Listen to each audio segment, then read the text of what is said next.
Jaipur via Kota. कृपया ध्यान आपो अहमदाबाद दिल्ली में आपका स्वागत। लखनऊ जंक्शन ನಿಲ್ದಾಣದ ಕಡೆಗೆ ಹೊರಟಿರುವವರೆಗೆ हैदराबाद को 50 एक्सप्रेस परवर्ती स्टेशन नेताजी भवन कृपया ध्यान दें।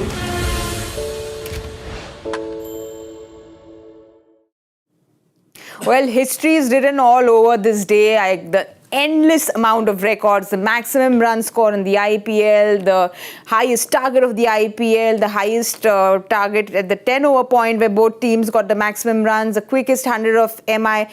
Like I said, the list goes on and on, but Hyderabad have beaten Mumbai by 31 runs and, 75% of this game, we thought this is going to be a complete Paisa Vasool entertainment blockbuster, but unfortunately, the climax fizzled off a little. We are back at Cricbuzz Live and I've got Lisa and Joy to entertain us. What an entertaining day it's been, Lisa. Who would have imagined that we sit and say this could have been Mumbai's game? At the 10-over point, Joy said it was tilting towards Mumbai. And then those bowling changes made all the difference. Yeah, it's almost nonsensical, this game, when you look at what has happened and unfolded. The fact that Mumbai had a perfect start with the bat. You talk about the power play. By the way, well done. You won. Oh, well done. History has been made. History. It's a good day to win, as they say. It's a good day to win. Yes. So they gave themselves every opportunity. And I thought even Tilak Verma, he was 11 off 11. He didn't panic. They didn't stress out. And then all of a sudden he started to find the boundaries. And at a 10-over mark, they started to go really well. But one thing that I noticed in the first innings, remember the ball was eaten up, like what we were saying, like the dog had bitten it. So it said that the surface was really hard and there was no dew. And so that meant it was an older surface, harder to actually hit the ball when it gets a bit softer as well. And we kind of saw that in the back end of Mumbai's chase. But Lisa, this is a perfect day for Joy Bhattcharjya because his hands have been itching. He's been writing notes and writing all his Joy Factor questions because there's so many records broken, Joyda. This is just a day completely up your alley and just very exciting for you. Absolutely. And forget everything else. I mean, to imagine you've made 277 and Mumbai are 141 in 10 ahead of the game.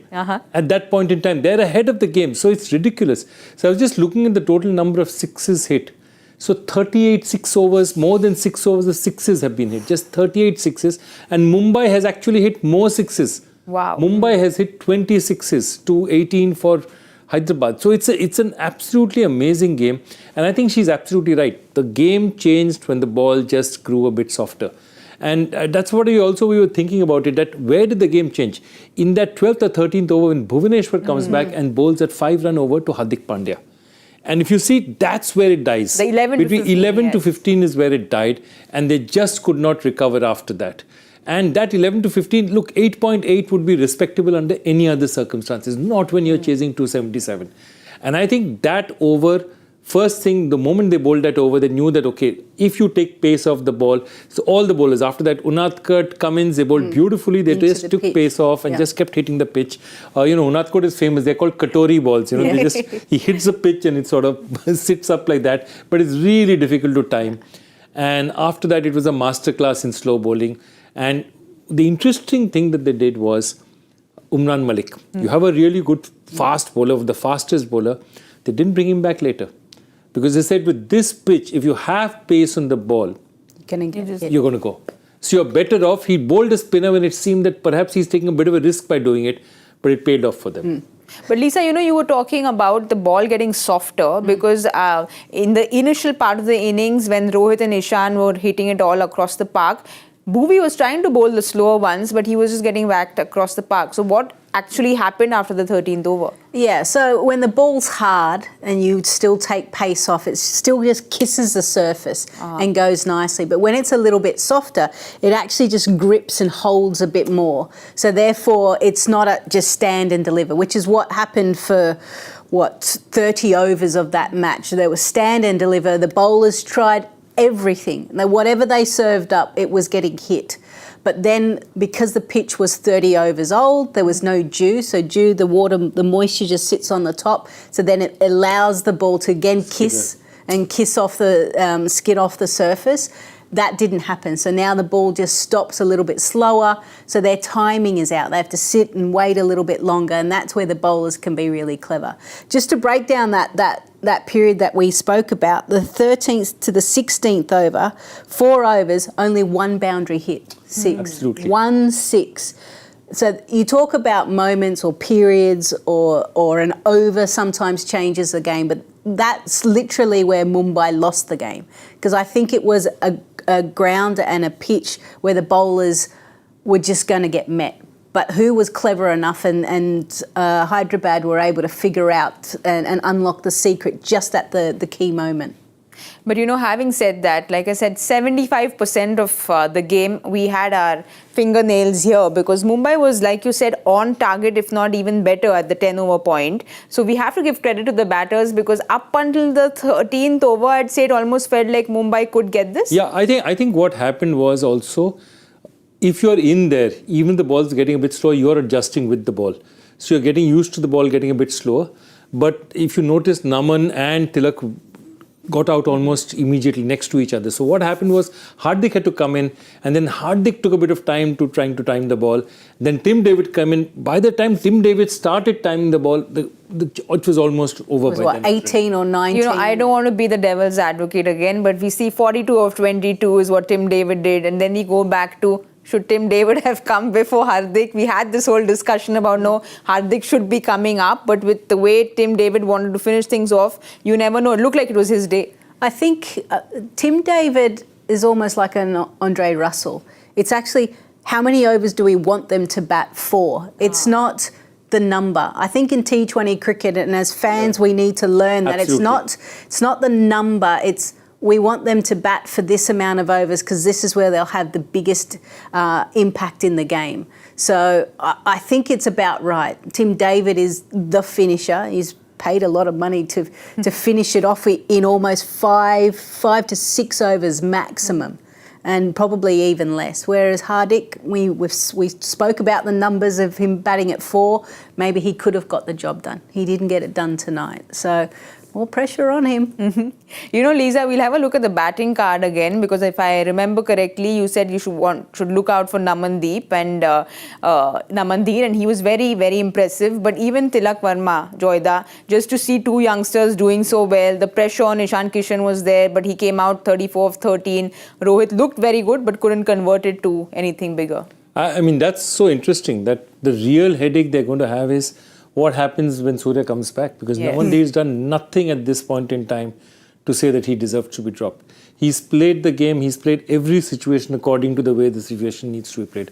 And Tilak was absolutely brilliant. I thought Tilak was the pick of the Mumbai batsmen because, up top the ball was hard, they were going hell for leather. Tilak was very smart, he was turning around, he was hitting the spinners, he was reverse sweeping, he was changing their length, and he was really, had he stayed, I thought he played the spinners with the ball coming slower. He handled it better than anybody else. Unfortunately, he got out at the wrong time, and after that, it was very difficult for them. But again, as I said, their batting, you look at a day when they've scored 246 runs. I mean, you can't look at the batting and say that they've done anything wrong. Yeah. But again, Lisa, just to credit Pat Cummins, one, the captain and the bowler, because again, I was reading an article about him talking about, he's known to be a test bowler, and he said he had to take his ego aside and learn how to bowl for T20 cricket and white ball cricket. He said as a test bowler, there's a certain length you bowl, and you need to keep your ego aside and be okay to get hit for a whole lot of balls, but remember to come back strong, and that's what he's done, 3 runs in that over. Yeah, he's been put into some tricky situations as the Australian Test skipper, where they've had to chase or defend a 4th innings, and he manages to defy odds, and whenever the team needs a player to step up, he as skipper puts himself on. Unlike the Indian players, the Australian Test stars actually don't play a lot of T20 cricket because our T20 tournament is played during our Test summer. And a lot of them choose to have this time as their break. but with a T20 World Cup not that far away, they've all decided to get that experience. So this is going to be crucial for Pat Cummins, the player, Pat Cummins, the Australian, going into the T20 World Cup. And he's going to learn on the job a little bit more. Hasn't captained a lot of T20 cricket, hasn't bowled as a player. So good to see that he's learning. He's making some good decisions, Joy, which you mentioned about the bowling changes. And I get a sense that speaking and listening to the Australian team and the bowling group, they like having a bowling captain because he feels their pain because he's going through it, right? Yeah, and in T20 cricket, sometimes you need your skipper to go, stop bowling, as in don't bowl that line or length. He goes, mate, I know what you're going through. I'm doing the same thing. Let's come up with a plan together. I actually think he might be really good for the Indian bowlers in his side because he can probably really kind of agree with how they're coping with things and what the emotions they're going through. No, I mean, I've seen him for 10 years. I first met him in KKR when he came as a young rookie. He just had this, he was this young star who just had a back operation, gone back, rehabbed. And the thing about him is he's always learning. He's always learning. He's like, he was studying business administration then. So he's not just learning the bowling, he's looking at KKR. Okay, how is it run? How is it doing? And he's like a sponge, okay? So what he's done, look at what he's done. He first perfected Test match cricket, got there, one of the finest bowlers, great captain. Then ODI, he's won an ODI World Cup. So he's slowly picked up all the skills. He has that ability to be able to move. And as I said, all of us were looking at the decision and saying that you basically put a player down in a situation where you now can't select other players. But today, with the changes he made and how he's bowled, remember, he's gone at 35 for 2 in 4 overs where everyone else was slaughtered at 8.75. So I think they're going to look at that and they're going to say, I'm looking back and saying that perhaps for once Sunrisers knew what they were doing. It's interesting you say that he's like the sponge who's always wanted to study new things, because I was reading up about how when he was supposed to take over the T20 captaincy, he kind of has been reading books on leadership and he's been reading how to kind of get a team together and things like that. So just so interesting to see how he goes about just learning new things like Joyda is saying. Well, I think the key there is when he was injured, and he was injured for a very long period of time. Cricket Australia backed him, gave him a contract and looked after his rehab. But one thing with the Players Association, he was able to actually put the time and effort into ensuring that he's going to be right after cricket. Because he didn't know, I mean, for a guy of that age that burst on the scene and was successful, who knew if he could come back? So he was almost setting himself up for afterwards. So it shows you that you've got to keep a balanced lifestyle, and I think Pat Cummins actually does that really well. Even he's got a farm a couple of hours south of Sydney, and he enjoys just getting out and chilling with his family. He seems a really well balanced guy, and you can start to see that in his cricket and the thirst for knowledge. He knows he's not great. He knows he's not the best. And I think that's quite humble as well. And that means he's in a good place to take on as much information. We've spoken about Pat Cummins, the captain, and how he's got everything right. But I don't know if I should say this, but there's just going to be tremendous pressure on the other captain, because now 2 games that Mumbai's lost. The next game is going to be in Mumbai. And it's just not something that Hardik's going to be looking forward to, especially after 2 games on the trot. I think I don't want to say it, but I think it's going to be like CSK in 2021. You don't know what's happening and where this ship is going. And I think, look, they have to back him now. And the team management seems to be around him. They seem to back him. And unlike Jadeja, he's been a captain before. Yes. So he knows what it's like. He's won an IPL title. I mean, he led them amazingly that year. Leave alone the support staff side from people like Ashish Nehra, he led them fantastically that year. So I think he has the ability to be able to rebound.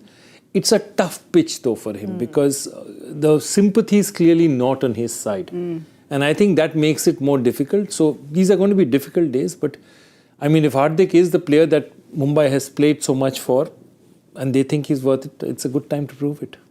Lisa, what do you think we can expect once Hardik comes into Mumbai? Because I'm sure he's going to be looking at his social media, but he's somebody... That's one thing he won't be looking at, I promise you. He's not that type of guy? No, I think a lot of players switch off their social media. Well, I think that's a very wise decision. Yeah, because it's so difficult to handle at that particular point in time. So, in fact, a couple of senior players actually counsel them, saying just shut off. Virat says, shut off social media for a while. You have to post. Sometimes you do need to post. You just go. Get your manager to do it. That's why you pay him for, right? But look, my sense, having now been in Mumbai for the last few weeks, there are not a lot of happy people. Mumbai fans, there's a part of them that will always be blue. Maybe it's because of Team India as well, but I think they're torn. And given the start, they're probably going, see, I told you, you should have kept with Rohit. Maybe that's what the fans are thinking. However, on the flip side for Hardik Pandya, I look at him as a fighter. I look at him as the type of player that loves a contest. He gets into it. I'll go into the trenches and I'll do it for you. You want me to do the dirty work? I'll do it. So his back is up against the wall right now. So I actually expect him to come out throwing punches. The one thing though, when you look at schedules and, whenever we were part of team management, you look at the schedule, you look at the team. And the one thing they tell themselves is they had a good chance of winning 2 away matches because Gujarat, Hardik is gone, Shami is gone. They would have fancied their chances. Given what happened to SRH and SRH's record over the last 3-4 years, which is the worst among the teams in the IPL, they would have said, here are 2 away matches. He's a banker, Yeah, these are 2 we should pick up. I think that's what's going to hit them because the teams that they thought they should be picking up points away, perhaps they're not going to. But like Lisa said, he's a fighter and I feel Hardik will keep his cool. And talking about cool, let's have a look at the career room air conditioner coolest moment of the match with over 500 runs scored with so many records broken. I'm sure there are a whole lot of cool moments. Let's have a look at what you all have written in because I'm sure we've got a whole bunch of tweets that have come in. But let's have a look at the selected ones. 7:59, very precise. 7:59 p.m. Travers Head with the 50 of 18 balls, fastest by SRH player. 8:23 p.m. Abhishek Sharma with the 50 of 16 balls, fastest by an SRH player. Next up, bowling a left-arm bowler against a left-hander and getting him out is no one would have done other than Aussie captain. Ishan Kishan getting out to Shahbaz Ahmed. Correct. So he came around the wicket. And It's a good call, very good call. Arun Singh says, in a game dominated by batters, Bhuvaneshwar Kumar gave only 5 runs in the 13th over while skipper Pat Cummins picked up Tilak's wicket and conceded only 3 in the 15th. Okay, Arun Singh, well done, but he's cheating because he's given you 2. I used to do this all the time in quizzes. Give 2 answers. Okay, I'll take that one. Of those. Well, you can't trick Mr. Joy Bhattcharjya, but let's have a look at what Lisa and Joy have to say because, I can't even remember the amount of cool moments, but if you all have to pick one each. Was it Tilak Verma reverse? Oh, that was beautiful. That went for 6? Yes. Yeah. It did. And I just have to say that 12th over from Bhuvi, 3 runs. It changed the momentum. Yeah, it changed the... It changed the course of the game. Yeah. Well done. Thank you. Well done, Lisa. Thank you for helping me out. No worries. I didn't want to. All right, then, like I said, a day filled with cool moments, but these were our career room air conditioner coolest moment of the match. After the coolest moment, I want to see if things are heated up on the points table because again, the net run rate after yesterday's match, what happens today, we'll have a look at the points table and see who stands where. Chennai, of course, we're just so used to seeing Chennai up there, but after today's game, Mumbai is at number 9 and Hyderabad's at 3. Joyda, do you want to take this with the net run rates? Just interesting that Mumbai's ahead of Lucknow, but definitely I think Mumbai, with the loss that they've suffered today, 2 losses in a row, Lucknow have a match in hand. Interesting for Hyderabad, this was a very important win because they needed to win their home game and against a good side they've got it. Everything else is now too early to comment. I think Chennai, the very interesting thing is big net run rate. And that's when you get big wins like that, that makes a huge difference. So, 1.979 is a serious run rate early in the tournament. Can I ask you a question, Joy? Given the fact that we've the home side has won every game so Yes. far.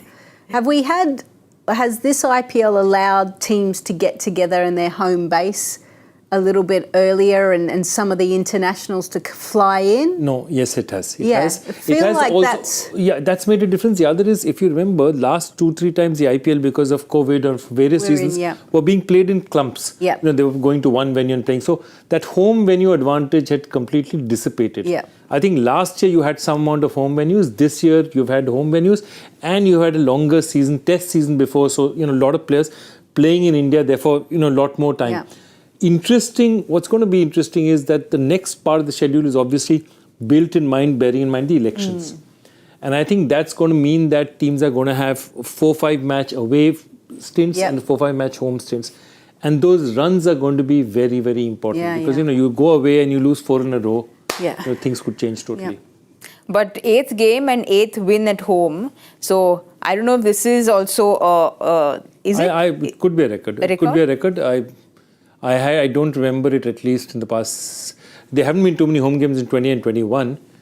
And 19 also they were travelling. Yeah. If Mr. Joy Bhattcharjya doesn't remember it, it's not happened in this century. So we can just This safely say that this is another record. It's been a historic day today. We can go on and on about it, but we have to move on and see what's happening tomorrow, because it's going to be another exciting game. Rajasthan take on Delhi. This is match number 9. At Jaipur, Rajasthan coming in with a win and Delhi losing their game. So one team which on paper is a very strong team, the other team which has the historic again story of Rishabh Pant coming back. So a lot of people rooting for Delhi this time. But talking about Rajasthan first, Sanju Samson and Riyan Parag, that partnership that they put on, took them home. Trent Bolt doing Trent Bolt things, taking I think 2 wickets in the power play. So everything going according to plan for Rajasthan. Yeah, I mean, the fact that they're in Jaipur and had a chance and to play well the first game, we know Sanju Samson, he comes out firing the first game. I want him to go a bit harder, a bit longer, okay? And I'm sure Rajasthan will be wanting the same thing. But I want to highlight Riyan Parag. He only scored 78 runs last year. And we were kind of going, surely you're going to let this guy go. But they've held on to him. I didn't know why. I didn't understand. He's gone back and he's had a very good domestic season. Absolutely. And then sometimes you get a little bit of luck goes your way. So I don't know if you remember the first game, he hit one nearly caught and bowled, but the non-strike, I think it was Sanju Samson, was in the way and he couldn't take the catch. Yes, absolutely. He should have been out, really. But and then all of a sudden he scores, 43 off 29. Sometimes you need a little bit of luck. Mm-hmm. And I actually think this might be the year that Riyan Parag thanks Rajasthan for sticking with him for so long. So I was really happy to see him get off to a good start, and Rajasthan as well, because I think they've got a quality side. Also, what's happened is that he can now bat at 4. Their big problem was that they already had, you're not going to change Butler and Jaiswal. You have Samson coming in. After that, Devdutt Padikkal was coming in. So now if he slots in at 4, he's just... Because I think that at 6 or 7, finisher's job that they expected him to do is the toughest job in international cricket. Yep. Because you either come in at 35 for 4 and are expected to play the entire innings out, or you'll come in with 20 balls left and told to swing from ball 1. So it's the toughest job. I think at 4, he's getting a lot more time because all his domestic runs are scored at 4. So I think now that he's got a slot that he's happy with, let's hope he sticks onto it and let's hope Samson just carries on. Yes. We'll have a look at the squad and see if you all think there should be any changes. But, considering they've won, we probably wouldn't expect changes. Sandeep Sharma was impressive. Trent Bolt was doing... Also, Sandeep Sharma, the whole thing about, the way they used him. Sandeep Sharma has always been used consistently in the opening overs. And I think they're using him very differently this year. I think we should discuss this in detail. Yes, tomorrow. But it's quite something. But they'll go unchanged, you think, Lisa? Yeah. Pretty much the same. One. Yes. And it's the same ground. So, conditions would be very similar. So why change a winning formula? We've heard that time and time again. We'll have a look at Delhi squad now. They are coming after a loss and, David Warner was looking good. The big question is, do you see Prithvi Shaw coming back in? Because he didn't get a first game. So do you all see him coming back in? No. Yeah, I mean, that's, I think if Ponting, see, Prithvi is a game changer, okay, and Ponting has persisted with him for a long time, saying that if he gets off, he can really do it. If he's lost patience with Prithvi, I fear for Prithvi, because that means that Prithvi probably in the nets has not shown he's physically at this point in time ready for it. And that's something that Ponting and a lot of the Australian coaches very justifiably stress on, that scoring runs is not in your hand, but being in a particular weight is in your hands, having a particular diet is in your hands. So do the things that are in your hands. And I think the disappointment was he's not doing enough of that. So if he, or the other thing is it's a wake-up call, drop him for a match and say, look, this is what happens. I tend to agree with Lisa. It's probably not that, because also Mitch Marsh and Warner, if they open with that, they have now decided to go with a big top three, get a lot of runs from there, and then hope that they lay the basis for everything else to come. Okay, then your players to watch out for tomorrow. I'm going to go Sanju Samson. Come on, he's going to peel off another 80. Let's go 100. Second match. Yeah. Not first match. Yeah. I know, I understand. Come on. And who am I going to go? Oh, Kuldeep. I think he's going to have another good game. Kuldeep Yadav. I'm going to go for Mitch Marsh, because if Mitch Marsh fires, they have a chance, because he's the only one who really can make that run rate gallop. Because, right now, Warner's now settled into saying that the other guy is going to hit, I'm going to stay for as long as possible. I don't think that formula works as well as it used to before, but he still plays by that formula. So definitely Mitch Marsh from this side. And from the other side, look, Riyan Parag, I think I want to see him going on from here. All right, then you'll have heard it because our prediction in the first innings was all over the place. So we made up as a team in the second innings. Well done, you made up, well done. No, but we take it as a team. I like the applause. The second time I'm getting applauded. Hey, just take it. Take it when it's coming your way. Thank you, guys. But like I said, it's been a historic day today. And besides all the history that's been created on the field, the history is, I think I know the answer to Joy Das question, and that I feel is even more historic than what has happened in today's game. Okay, what happened exactly 30 years ago? Please. So the master, I think, opened bat because Absolutely. Sidhu was not, I think something of that sort. Absolutely. Sidhu had a stiff neck. Sachin Tendulkar opened the batting for the first time. Wow. So and history was made. 5 years of international cricket, not a single century. Scores 49 after that. So that he one scored move. 80 in this. Not 82. 82 and 49 balls. You got it wrong. I was 2-3 years old. But okay. I remember this because it's like, these reminders keep coming in. His 241 is 18 years from this thing. It's 20 years. So these things keep coming in. So I think I read this at some point somewhere. It's just the name that you changed around, which was tricky. Auckland, obviously. Yeah. But I thought I'd let them at least find out what the original name of. Well, clearly my name's not going to be there in the winners, but I'm sure a lot of people have gotten it. Let's see who got it first. Avijit Vangipuram, well done Avijit. Abhijit Sima. Well, again, a name that seems to be new, but the last time I said that, he told me that I've won only 12 times and I have to apologize to him. So I hope don't have to apologize to you, Abhijit. And I'm going to do this every time you're here. I've been tagged on like 6 tweets saying that we do this for Joy Das thumbs up. Good Lord. Why have you taken... No, why? I'll do it with both thumbs. Here you go.